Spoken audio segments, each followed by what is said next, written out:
everyone. Welcome back to Speak Easy English with Lisa.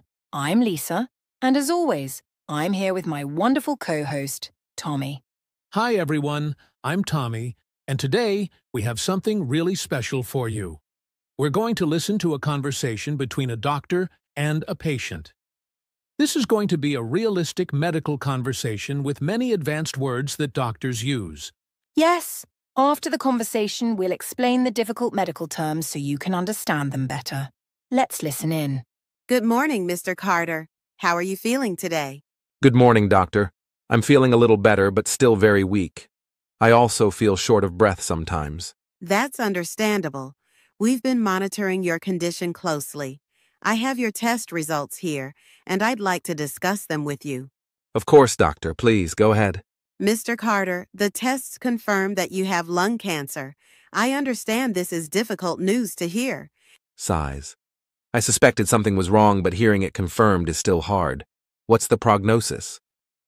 Based on your test results and overall health, the prognosis is moderate.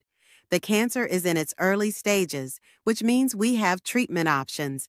We will discuss chemotherapy and radiation therapy. But first, I want to make sure you understand everything clearly. I appreciate that, doctor. Is the cancer the reason for my shortness of breath? Yes, your symptoms are caused by the tumor affecting your lung function. This condition is known as dyspnea, which means difficulty breathing. We also noticed some fluid buildup around your lungs, which is contributing to your discomfort.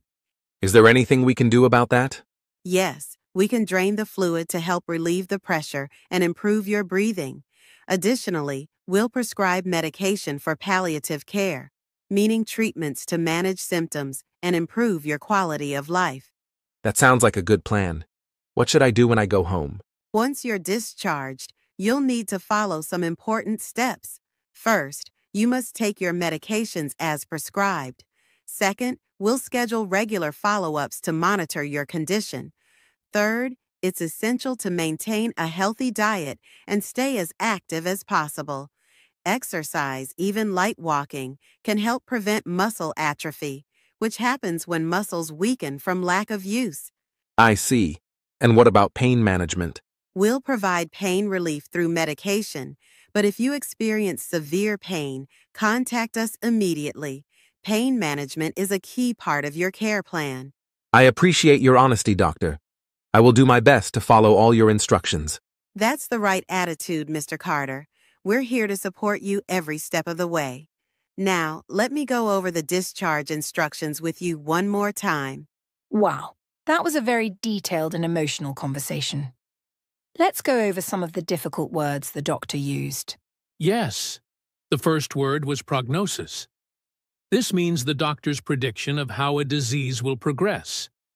If the prognosis is good, the patient is likely to recover. If it's poor, the disease may be very serious. Another word we heard was dyspnea.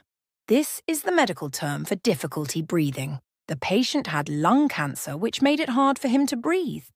The doctor also mentioned palliative care. This means treatment that helps manage symptoms but does not cure the disease. It's often used for serious illnesses like cancer. And what about atrophy?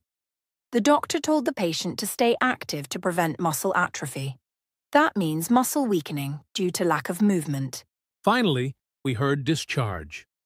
When a patient is discharged from the hospital, it means they are sent home with instructions on how to continue their care.